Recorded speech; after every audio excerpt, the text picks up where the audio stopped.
this magazine we produced as some service users in the county, and again we were inspired by the Carers magazine. We don't get any money like that, but we have got money from the mental health budget, which comes from the Primary Care Trust, to produce it, and we also have raised some money from the co-op, and we're hoping to get some money this year from one of the legal firms for another issue on the law. This particular one, which has just come out a couple of weeks ago, is all on personalisation. So if you do get a chance to grab one, although it's, it may look like it's got a bit of a bent towards the mental health, most of it's relevant. And we've also tried to keep it fairly balanced, so that you'll see on one side the county council and the mental health trust saying how it's all great and some examples, and there's some more more examples on the website. So we can only put so much in here. And on the other side, you'll see some people saying, well, actually, it didn't really work for us, or it did, but now it doesn't. Okay, so we're trying to be balanced. And my experience in Lincolnshire is things have got a lot worse. Several people I've spoken to, and one of them relates their story in here, who were getting payments, aren't anymore.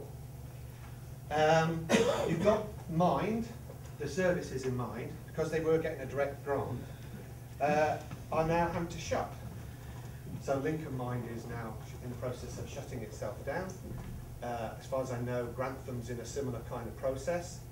And they are, now I'm not saying they're always the right organisation for everyone all the time, but for a lot of people they gave a lot of support for relatively small amounts of money. And the money, the direct grant they got was I think around 47,000. A lot of money went a long way. So one of the things I was thinking of calling this talk was the Emperor's New Clothes. Because some people are going to have a really nice load of clothing at the end of this, and maybe that's right, they needed those clothes. Other people get a pair of boots, but apart from that they're naked. And quite often in the mental health world, and to be honest with you, when I'm a bit manic, I quite often want to walk into town naked. It's one of the thoughts that goes on in my mind. Hopefully, thankfully I haven't done it yet, otherwise my wife would probably divorce me. But it doesn't just go through my mind. But a lot of people in the mental health world, metaphorically, are naked in terms of these kind of supports that we're talking about today. But what they used to get was a roof over their head. So they would literally be able to go to that mind centre, and there'd be somewhere where they could call their place. They might have to be referred if it was Lincoln. They might be able to walk in if it was Grantham. But it was their place. Not anymore. It's gone. Now, I'm not sure if that was the intention. What I do know is this transition period that we're in, which, let's face it, we've had several years to get ready for it, is, in my opinion, been handled disastrously.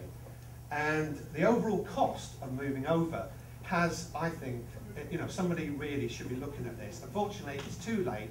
We're going to have to go through this horrible period, and some people are going to have to go without services until somebody wakes up and says, we're in a time of austerity.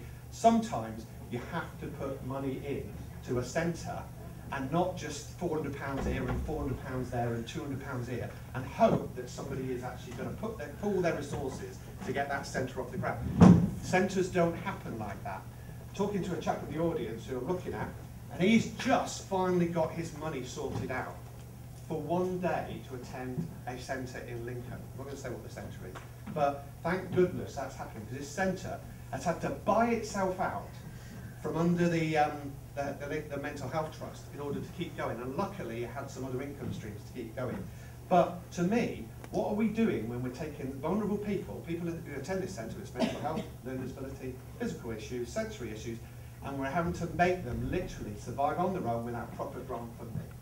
To me, it's too much, too soon. It should have been done over a much longer period, and with maybe some people getting the direct payments and whatever, and the grant funding should have been ensured, and maybe carried on with the grant funding.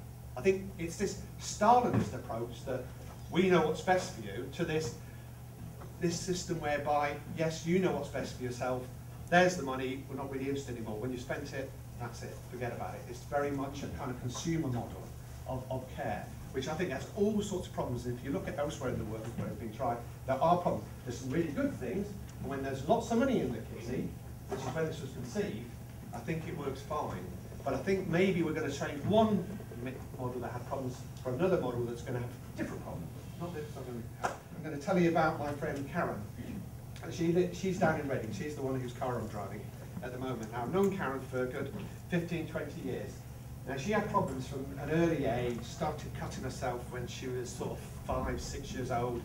Didn't really get, nobody really knew what the issues were. She did manage to learn to, she did manage to learn, that's one word. She did actually start training as an SEN nurse, and did complete the training. During that period, she had an eating disorder, bulimia.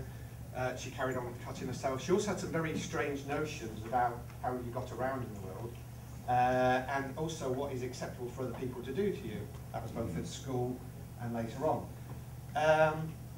She then ended up in the mental health system, and various things happened there. She was referred into the mental health system by a therapist, and that's when I met her. And then a couple of years later, when I kind of got my own diagnosis and I was no longer working, we met up and we ended up going for a coffee. And at that stage, I was working with somebody who his life just wasn't working, and I couldn't quite figure it. And the only person who I could relate to, who had a similar sort of story, was Karen. Now, it turned out in the intervening years, she'd managed to go to the British Psychological Association or the British Autistic Society, I can't remember which way around it was, and she got a diagnosis of Asperger's syndrome. Now, all of a sudden, her life had transformed. It all started to make sense, and she was in a much better place. And it really turned around, and also I was able to pass some of this information on. The psychiatrist was absolutely rubbish. He didn't want to pass this guy on to the appropriate services. It's almost like he'd failed in some way. But I was able to pass some information on. This guy again went off and got the right help himself. Soon got a job, got married, out of the mental health system, got on with his life. Karen, in the meantime, we'd stayed friends. And then sadly, a couple of years later, I got a message from her saying that she'd had, well, an actual fact thing.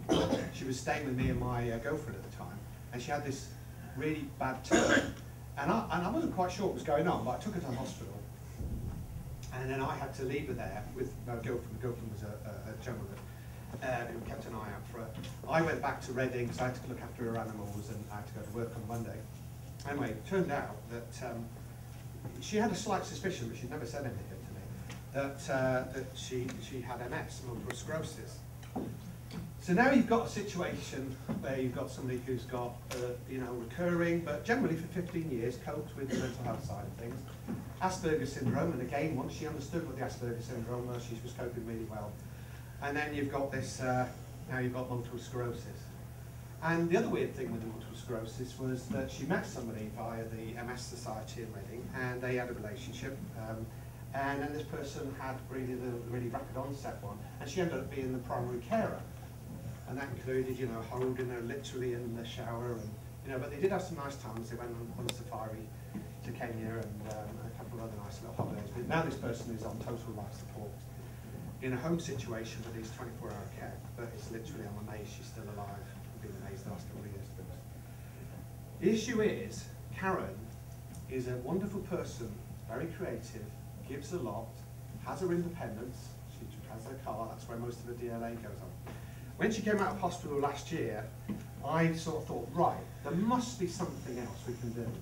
I heard about all the personalisation and repairs, there's got to be something. So I sat there, and again, there's me travelling down from Lincoln.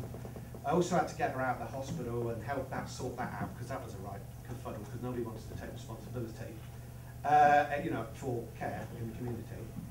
And I used to work in that area, so I knew how good it used to be and how crap it is now. This person, who was very good, I have to say, from the council, came along, did all the assessments, and basically said, it's critical, yeah, right up there. And 16 hours a week support, without doubt. And then came, of course, the financial thing. So by the time they'd taken the money off her, she says, well, I can't give you that money. I mean, I'm barely, she has lots of cats, by the way, and cats bills, and don't get me started on that. But, that's something that keeps her going. So she says, well, I can't pay that. that would leave me with too little money. Most of that DLA money is going on my car, that keeps me independent, I don't want to give that money up to do this, blah, blah. So long and the short of it is, we said, well, can we have, say 6 hours that you've agreed that you'd pay, effectively? No, it don't work like that. So what's the long and the short of it? Well, I think most of you know, she gets nothing from this process. So on paper, this direct payments, personalisation, call it what you want, is a really good idea. I don't think any of us could argue with it on paper. But in reality, both in Lincoln and in cases, it can be a real nightmare.